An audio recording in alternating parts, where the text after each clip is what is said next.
Jangan berikan kemuliaan pada setan. Pada waktu kita diterpa badai, saat itulah iman dibutuhkan. Nah, buat apa punya iman kalau fine-fine saja? Iman itu paling dibutuhkan di saat-saat kritis.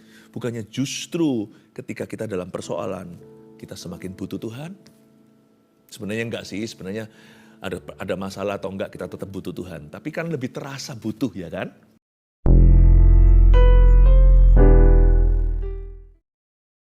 Kami pegang janjimu, dan ketika kami mengalami up and down dalam hidup ini, Kaulah pegangan kami. Mewakili seluruh keluarga Saat Teduh, hamba syafaat dulu.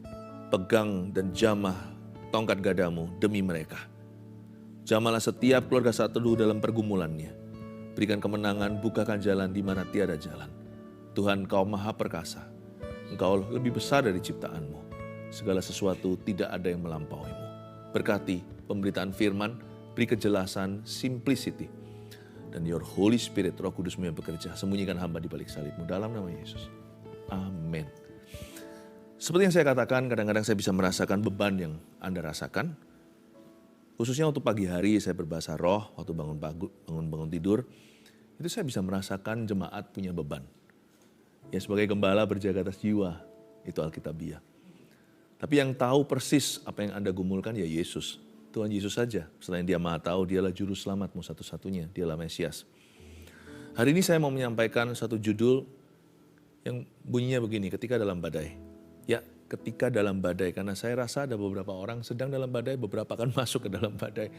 Sebagian lagi udah lewat sih. Tapi hidup ini kan silih berganti, selalu ada badai baru. Firman-Nya akan melengkapimu. Buka bersama dengan saya, Mazmur 29, ayat 1-11. Ada sebuah kesaksian roh di dalam diri saya, hatiku tetap damai sekalipun dalam badai. Ayo, hati kita tetap tenang sekalipun dilanda permasalahan. Ini adalah Mazmur Daud, kebesaran Allah dalam badai. Ayat 1, kepada Tuhan hai penghuni sorgawi, kepada Tuhan sajalah kemuliaan dan kekuatan. Berilah kepada Tuhan kemuliaan namanya, sujudlah kepada Tuhan dengan berhiaskan kekudusan. Stop di sana dulu, ada ayat, totalnya ada 11 ayat, saya baca 2, saya jelaskan satu persatu. Ini Mazmur Daud, Daud yang nulis Mazmur ini. Mazmur adalah lagu. Dia nyanyi, entah apa yang dia alami. Yang pasti Daud itu banyak sekali mengalami gejolak dalam hidupnya. Bermula sebelum jadi raja dikejar-kejar Saul segala, Mazmur Daud itu relevan karena dia bukanlah orang yang berteori. Mazmurnya itu keluar dari kehidupannya sehari-hari. Dan seringkali mazmur terindahnya keluar dari lembah kekelaman yang dia lalui.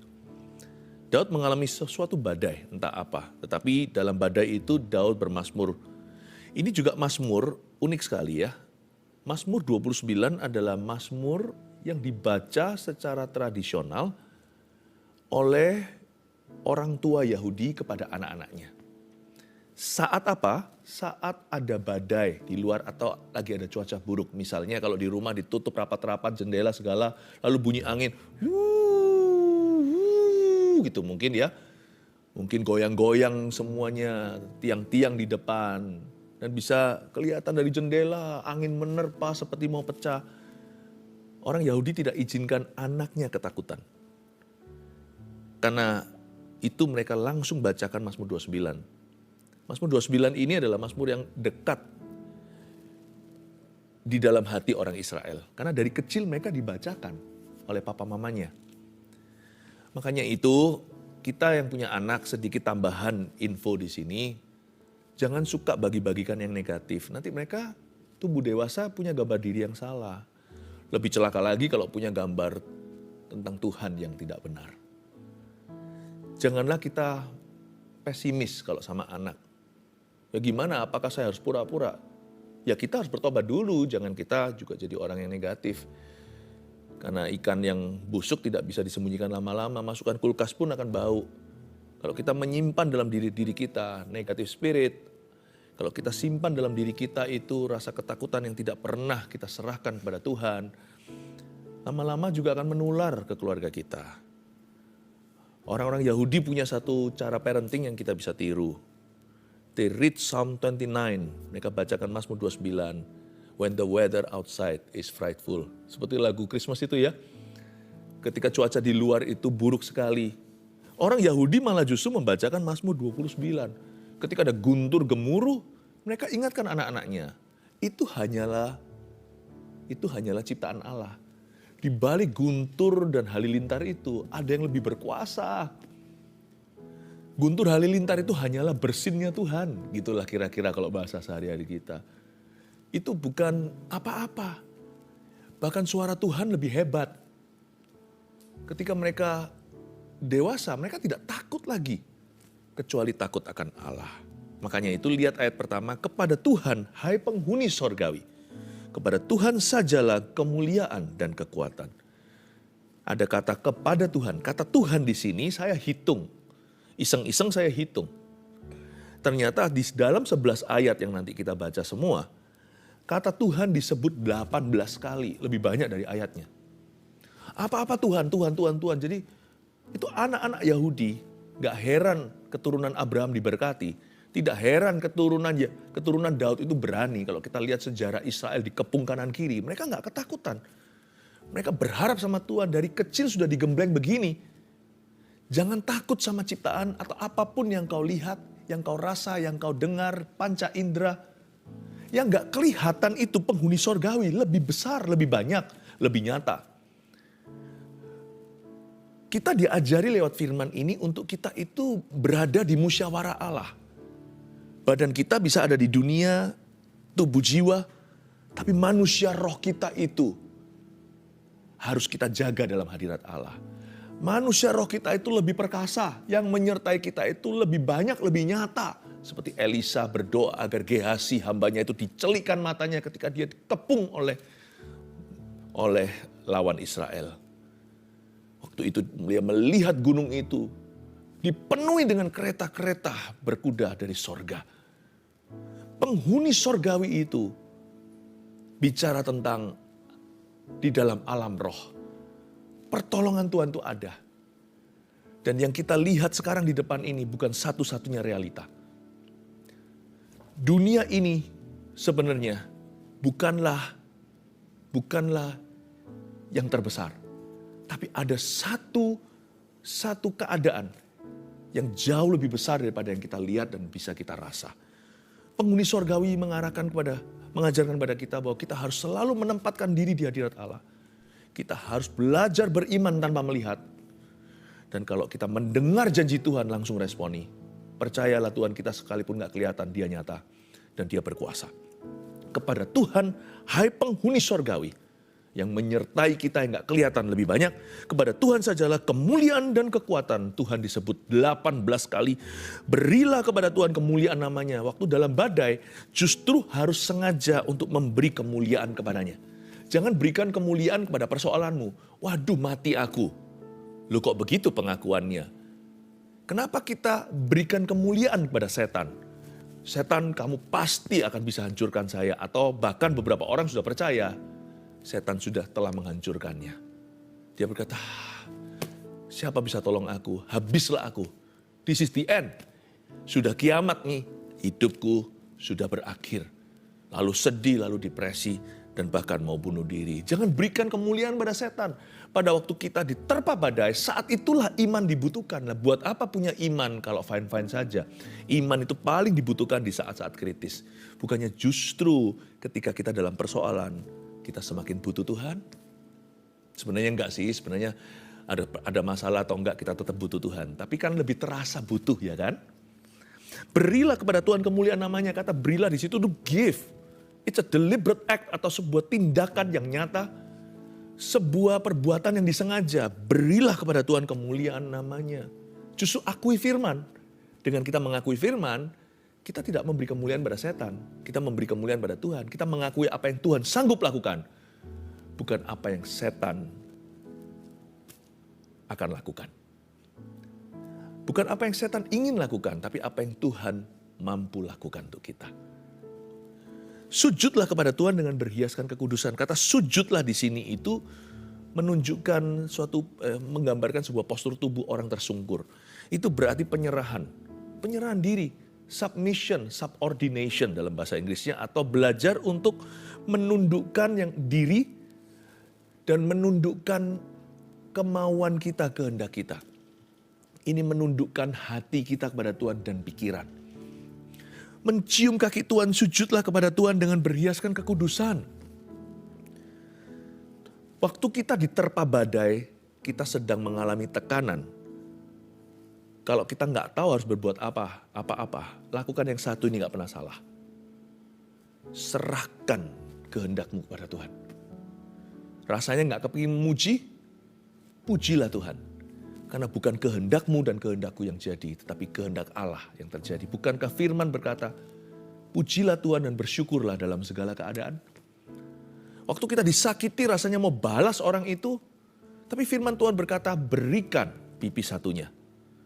Sesusah-susah kita itu mengampuni, jangan berhenti sampai pengampunan. Belajar memberkati musuh kita, karena Tuhan selalu benar. Dan gak pernah merugi orang yang melakukan kehendak Allah. Ruginya cuma dalam perasaan. Kok enak orang itu aku berkati, wong dia begini sama aku. Kenapa aku harus ampuni, dia tidak mau berubah. Ruginya itu digembar-gembor dan dibesar-besarkan dalam jiwa kita. Tapi orang yang melakukan kehendak Tuhan sesungguhnya tidak pernah rugi dalam realita. Rugi apa? Karena itu mengundang penyertaan Allah. Orang yang kita ampuni, berubah gak berubah itu urusan dia. Tapi kalau kita mengampuni orang itu, kita yang berubah. Kita yang diberkati oleh Tuhan. Kita yang gak jadi stres dan depresi gara-gara itu, tidak penyakitan. Ketika kita dalam kondisi tidak menentu, rasanya mau meninggalkan Tuhan saja, udah kembali ke kehidupan lama atau jalan pintas. Tidak, saya lebih baik sabar, lebih baik menderita, lebih baik miskin di hadapan Allah, daripada menghalalkan segala cara, karena dengan demikian saya masih empunya kerajaan sorga. Rasanya itu bertubi-tubi, kita itu seperti babak belur. Tapi kita tetap pegang teguh pada prinsip kebenaran. Lihat nanti ya, pada saat hari Tuhan menolong kita, kita gak perlu dipulihkan lagi, kita tinggal menerima pahala. Tapi coba, pertimbangan mereka yang ketika dalam tekanan meninggalkan Tuhan. Waktu nanti pertolongan datang, mereka gak layak menerima seperti Esau. Mau dengan nangis pun, dengan terseguk-seguk, dengan merengek-rengek, dan dengan meronta-ronta. Pada saatnya dia harus menerima hak kesulungannya, dia ditolak mentah-mentah. Jadi sebenarnya orang yang sujud kepada Tuhan ketika dalam masalah, itu nanti di dalam hidupnya jauh lebih diberkati. Dan in the long run jauh lebih berguna. Jangan pernah kita itu mengambil keputusan gegabah atas kondisi sementara. Makanya orang dalam tekanan harus bersabar di kaki Tuhan. Sujudlah kepada Tuhan, lalu ditambahkan dengan berhiaskan kekudusan. Berhiaskan kekudusan dan berhiaskan kekudusan dalam bahasa Inggrisnya in the beauty of holiness. Bukan berhiaskan kekudusan semata-mata, tapi kekudusan itu seperti permata. Kekudusan itu seperti jewelry atau seperti perhiasan yang berharga. In the beauty of holiness itu dicampurkan dua kata, beauty and holiness. Keindahan, beauty atau kecantikan. Keindahan dengan kekudusan. Rasanya jarang ya orang itu ngeperkan berdua ini. Jarang sekali orang menjodohkan yang namanya kekudusan dengan keindahan. Yang namanya kekudusan itu biasanya sakit. Ini kan pikiran kita sebagai manusia. Aku harus jaga kekudusan itu bayar harga, salibkan daging. Rasanya seperti mengekang nafsu, rasanya itu tidak happy begitu. Ayat ini aneh sekali. Kekudusan itu dianggap sebagai manisan. Kekudusan itu dianggap manis sekali, enak sekali, nyaman. Tergantung dari sisi mana. Berzina enak, ya bagi orang yang mengejar nafsu. Tapi setelah itu kan seperti makan roti yang manis lalu jadi duri di tenggorokannya. Jadi kanker kemudian. Tetapi kekudusan itu seolah-olah susah di depan. Enggak, saya tetap akan setia. Apapun terjadi saya tetap akan setia. Tapi gara-gara itu manisnya di belakang, aduhai luar biasa. Seumur-umur sampai hari akhir hidupnya. Rumah tangganya utuh, bahkan rumah tangganya sangat-sangat indah. Rumah tangganya itu, hubungan dalam rumah tangganya, pernikahannya begitu manis seperti madu sorgawi yang diperbaharui. Anak-anaknya diberkati, semua turun-temurun jadi orang-orang besar dan menguasai bumi. Memang susah di depan kayaknya berkata tidak, itu ada harga dibayar. Tetapi ujungnya itu perhiasan semua, itu indah semuanya. Turun-temurun menuai dari ketaatan sang ayah atau sang ibunya. Tergantung dari sisi mana Anda melihat. Alkitab mengatakan dengan jelas ketika dalam badai, jangan kompromi. Kalau dalam tekanan, dalam persoalan, apalagi ya persoalan atau problema nggak kunjung selesai gitu ya. Itu yang melatih otot stamina rohani kita. Rasanya nih kapan aku keluar dari persoalan ini. Rasanya itu kita garu-garu kepala tiap hari itu kita elus-elus dada dan berkata, kapan ya Tuhan, bila manakah Engkau akan menolong aku. Kalau seperti itu hati kita, jangan tergoda untuk marah. Pada saat kita nggak tahan, desperado, putus asa, cepatlah cium tanah. Kiasan saja ya, atau sungguhan nggak apa-apa. Harafia proskuneo atau tersungkur, biar hidung dan yang namanya dahinya ini melekat ke tanahnya. Lalu di situ sembahlah sujud pada Tuhan dan serahkan kembali kehendak-Mu padanya. Serahkan kemauan, pikiran, hati, seluruh hidupku, serahkan tubuhku sebagai persembahan yang hidup dan yang berkenan kepadamu. Tuhan, aku mau memberontak rasanya, tapi aku tidak akan izinkan kakiku lari. Hari ini, ku tekuk kakiku ya Tuhan. Ku buat dia berlutut bersujud di hadapan-Mu. Bukan kehendak-Mu, tapi kehendak-Mu jatuh. Jadi aku menunggu-Mu sampai Engkau menolongku. Aku tidak kemana-mana, aku tetap setia. Wow! Itu nanti ujungnya berhiaskan kekudusan. Jangan lari justru ketika dalam masalah. Justru lari mendekat. Karena itu penting sekali di dalam badai kita harus menyembah Tuhan. Dan kita harus belajar menundukkan diri kepadanya. Bukan justru lari dan murtad dari jalannya. Itu dia. Di 2 ayat ini kita baca, kita mengerti sekarang dalam badai apa yang harus kita lakukan? Sembahlah dia. Dalam badai apa yang harus kita lakukan? Sujud kepadanya alias tundukkan dirimu dan hidupmu di bawah kakinya. Jangan turuti hawa nafsumu. Jangan halalkan segala cara. Jangan cuti dari hadirat Allah. Ayat 3. Suara Tuhan di atas air. Allah yang mulia mengguntur. Tuhan di atas air yang besar. Berhenti di ayat 3 sebentar. Garis bawahi suara Tuhan. Saya hitung lagi di 11 ayat ini. Kata suara Tuhan diulang 7 kali. Kalau kata Tuhan 18, suara Tuhan 7 kali. Berarti sangat key atau sangat kunci ketika seseorang di dalam badai taufan kehidupan. Dia harus belajar mendengar suara Tuhan. Dan mendengar suara Tuhan gak boleh sekali. Berkali-kali, berulang kali karena manusia itu cenderung lupa. Apalagi kalau dia lagi tertekan jiwanya. Wah, sangat gampang menguap. Sangat gampang menguap suara Tuhan itu. Karena kita mudah untuk ragu, bimbang. Apa iya? Itu suaraku atau bukan? Kalau orang stres kan begitu. Bukan hanya orang stres begitu, tetapi sekalipun suara Tuhan dengan jelas dan gamblang pun kita bisa bimbang dan ragu lagi ketika kita lihat fakta di lapangan, ketika kita mempertimbangkan realita. Loh kok beda dengan suaranya? Makanya suara Tuhan diucapkan 7 kali.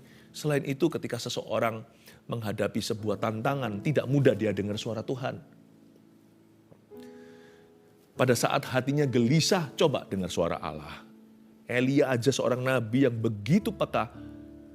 Dia harus melewatkan semua goncangan api, angin, gempa, baru sepoi-sepoi basah. Baru dia dengarkan suara Allahnya. Dengarkan suara Tuhan itu gak bisa masuk sekali ke ruang doa langsung dengar. Bisa kalau di hari-hari biasa. Tapi di hari-hari susah kadang-kadang kita perlu lebih lama. Atau berulang kali masuk lagi ke klosetnya. Doa lagi, sembahyang lagi, doa kembali. Makanya suara Tuhan di sini diulang-ulang 7 kali. Sampai kau mendengar suaranya. Atau kalau sungguh sudah mendengarnya, jangan ragukan, camkan. Ini kan bahasa Alkitab ya, camkanlah. Yesus sering berkata begitu, camkanlah. Jangan hanya masuk telinga kiri, keluar telinga kanan. Camkanlah itu masuk telinga kiri, nggak usah keluar telinga kanan, langsung masuk ke hati, mulai memenuhi pikiran, membaharui akal budi, dan laksanakan dan hidup berdasar dengan prinsip itu, hiduplah dalam percayamu. Suara Tuhan, coba kita lihat sekarang ya, ada suara Tuhan itu seperti apa ya? Mulai kita sekarang baca ke bawah. Suara Tuhan di atas air. Allah yang mulia mengguntur, Tuhan di atas air yang besar. Ayat 3 ini ada 2 macam. Suara Tuhan di atas air itu pertama-tama seperti Kejadian pasal 1. Roh Kudus melayang-layang di atas permukaan air, bumi belum berbentuk. Kejadian pasal pertama. Lalu dengarlah suara Tuhan. Jadilah terang, maka terang pun jadi. Suara Tuhan di atas air itu ya, itulah yang seperti sepoi-sepoi basah. Seperti ada sebuah hadirat yang begitu lembut. Nggak perlu teriak-teriak, firman-Nya jadi. Tapi Allah yang mulia juga mengguntur. Tuhan di atas air yang besar. Kadang Tuhan bisa bicara kepada kita di atas air yang biasa dan tenang. Suara sepoi-sepoi basah tapi selalu sesuai firman, tidak pernah melanggar firman-Nya. Tapi kadang-kadang Tuhan juga bicara di atas air yang besar. Suara Tuhan itu bisa mengalir lewat air kecil, air tenang. Suara Tuhan juga bisa terjadi lewat air besar atau air yang deras. Tuhan bisa bicara dengan cara audible, bisa, tapi selalu sesuai firman-Nya. Tuhan bisa bicara lewat mimpi penglihatan, bisa. Malah justru bangsa Israel kurang mendengar suara Tuhan di zaman-zaman tertentu, zaman-zaman hakim-hakim itu sebelum Samuel, si anak kecil itu, menjadi nabi yang diurapi. Penglihatan Tuhan, penglihatan dari Tuhan jarang kata firman. Bisa lewat teman kita yang menuntun kita ke dalam segala jalan kebenaran, yang tuntun kita ke arah yang salah, yang pengaruhi kita untuk rusak, itu adalah utusan setan, bukan utusan Tuhan. Tapi yang selalu Tuhan akan bicara lewat firman yang kita baca, lewat khotbah. Tuhan bisa bicara dengan cara yang lembut, subtle, atau dengan cara seperti submarine atau seperti kapal selam. Tapi Tuhan juga bisa bicara seperti kapal pesiar yang besar. Suara Tuhan itu penuh kekuatan yang pasti. Ada power in His voice. Jangan bergantung dengan kekuatan manusia. Suara Tuhan penuh kekuatan, suara Tuhan penuh semarak. Ayat 4 bicara tentang hakikat suara Tuhan itu sendiri penuh urapan. Suara Tuhan itu penuh dengan kuasa. Kalau Tuhan bicara sesuatu terjadi. Makanya jangan bersandar pada pengertian sendiri. Percayalah kepada Tuhan dengan segenap hatimu. Dan jangan bersandar kepada pengertianmu sendiri. Percayalah kepada Tuhan dengan segenap hatimu. Lebih baik percaya suara Tuhan daripada percaya suara sendiri. Waktu dalam masalah jangan kemana-mana lari-lari cari opini. What do you think? What do you think? Cari dulu what God thinks. What God says about you. What God is saying about your situation. Daripada cari kemana-mana, lari ke seluruh kampung. Cari opini manusia, mending cari dulu apa yang menjadi firman Tuhan dalam situasi ini. Tuhan ngomong apa? Tuhan bilang apa tentang keadaan ini? Apa kata firman tentang dirimu? Suara Tuhan itu penuh kekuatan. Rahasia kekuatan bukan pada suara manusia, suara diri sendiri. Jangan hidup berdasarkan feeling atau perasaan. Perasaan itu bisa menipu kadang-kadang. Tidak ada kuasa bagi orang yang hidup dari perasaannya. Orang benar hidup dari iman. Hidup oleh iman, bukan oleh perasaan. Ayat 5, suara Tuhan mematahkan pohon aras. Bahkan Tuhan menumbangkan pohon aras Libanon. Itu bukti kuasanya digambarkan dalam sebuah kiasan. Pohon aras Libanon, pohon aras kayak seperti pohon jati gitu. Keras, kuat. Mana bisa. Ya. Coba lihat kalau ada pintu didobrak, ditendang begitu. Dipaksa buka. Itu paling gagang pintunya atau itunya ya. Tapi pintu itu sendiri utuh kalau terbuka. Itu karena koyak pada engselnya. Bukan kayunya. Susah sekali membelah kayu seperti itu. Suara Tuhan bisa membelah apa yang manusia katakan mustahilah. Laut Merah pun dibelah sama Tuhan. Apalagi kayu aras. Tapi kalau belum langsung terbelah di depanmu, janganlah kembali ke Mesir, hai Israel. Berdirilah di situ seperti kata Tuhan pada Musa, hari ini kau akan diam saja dan melihat pertolonganku. Ia membuat gunung Libanon melompat-lompat seperti anak lembu. Dan gunung Sirion seperti anak banteng. Kalau lihat gunung itu seperti wah ya. Kalau kita ke gunung yang tinggi sekali, orang yang takut tinggi jangan ke sana. Wow, luar biasa. Itu kecil. Gunung itu kutu bagi Tuhan. Bangsa Israel, anak Yahudi sudah dilatih dari kecil untuk tidak terpukau dengan ciptaan. Kecuali terkagum-kagum akan penciptanya. Kalau dia lihat gunung, dia memuliakan Allah. Kalau kita lihat gunung, wow, kita sembah. Kita kira gunung itu keramat. Itulah bedanya kenapa anak Abraham diberkati, kenapa anaknya Yakub diberkati, kenapa anak keturunan Daud itu berani dan diurapi. Ia membuat gunung Libanon melompat-lompat seperti anak lembu. Suara Tuhan menyemburkan api, ayat 7. Mau tahu kalau itu suara Tuhan atau bukan? Tiba-tiba hati kita berapi-api. Kalau sampai kita mendapat sebuah rema, lalu hati kita seperti melompat, seperti ada kangguru di dalamnya. Seperti berkata, nah, itu Tuhan lagi bicara itu. Meskipun Anda ragu, iya enggak ya, karena kita kan enggak pasti. Suara Tuhan menyemburkan nyala api. Orang waktu berjalan ke Emmaus, 2 murid Yesus, mereka enggak tahu itu Yesus, karena Yesus kan di dalam tubuh kebangkitan bisa berubah rupa-rupa. Tapi orang enggak bisa salah tangkap kalau itu Tuhan. Karena ketika Tuhan berbicara kepada mereka berkata, itu pasti Tuhan. Ketika Tuhan tiba-tiba lenyap dari depan mereka setelah memberikan roti dan minuman kepada mereka. Mereka berkata, itu tadi guru. Karena waktu dia berbicara, hati kita berkobar-kobar. Mau tahu nggak suara Tuhan itu seperti apa rasanya? Seperti dari ayat-ayat begitu banyak, ada beberapa ayat itu tiba-tiba melompat, berbicara secara spesifik, secara pribadi. Seperti menemplak aku. Kadang-kadang menegur, kadang-kadang menasihati, tapi terkadang pula meneguhkan, memberi konfirmasi. Tapi suara itu juga harus dijaga. Api pun bisa padam kan. Harus dijaga. Makanya itu dengarkan 7 kali. Berkali-kali, setiap kali, ulang lagi. Selalu kembali ke suara Tuhan. Ketika mulai luntur rasanya suara Tuhan dalam diri kita, suara dunia lebih keras dan lebih bising rasanya. Balik lagi, kembali lagi.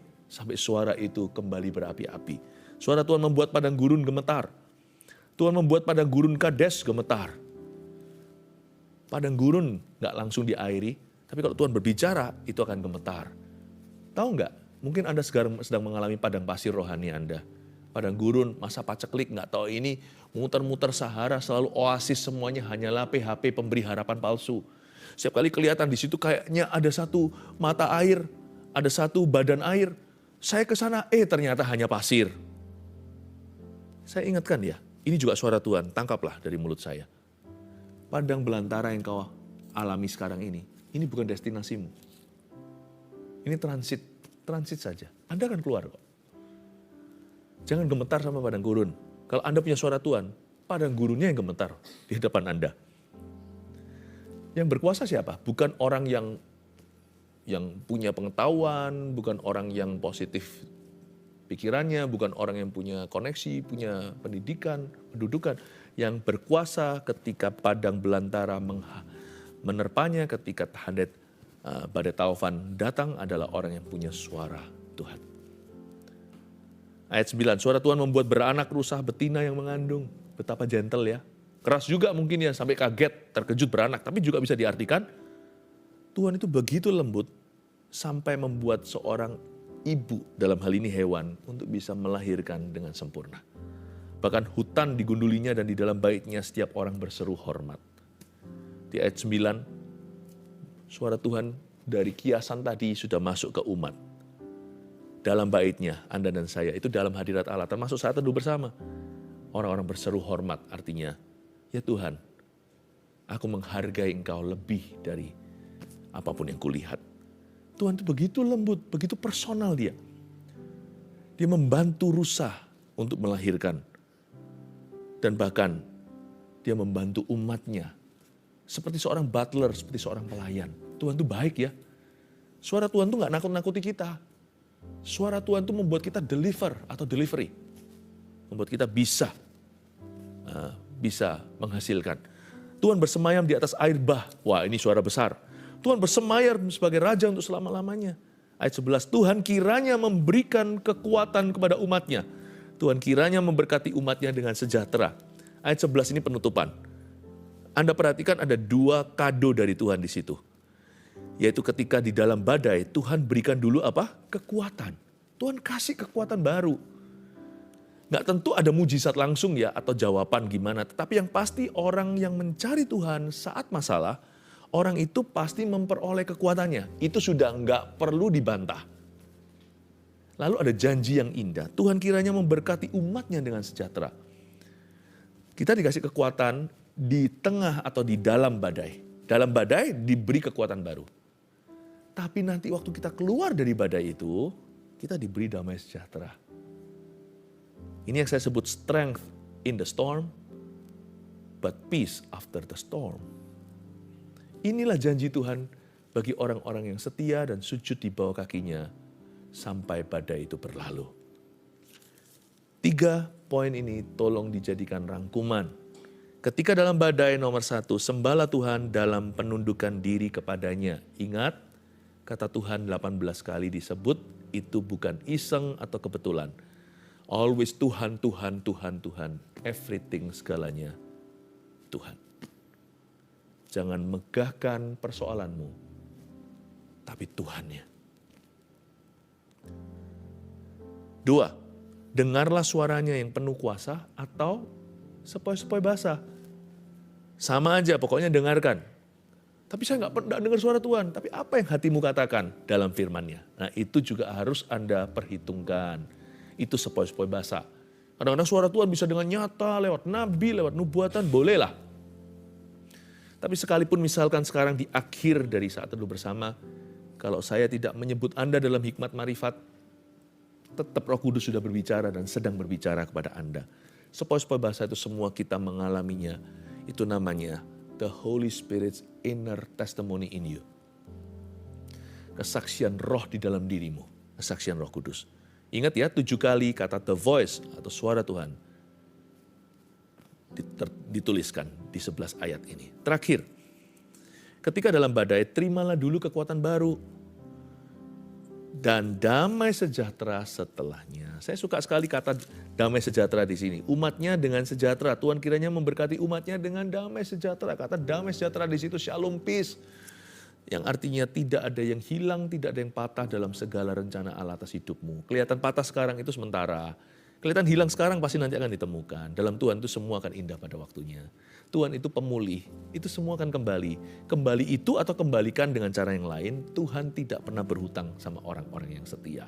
Terimalah dulu kekuatan hari ini, lalu terimalah damai sejahtera nanti ketika Anda keluar dari masalah itu. Apapun yang hilang, niscaya Tuhan kembalikan.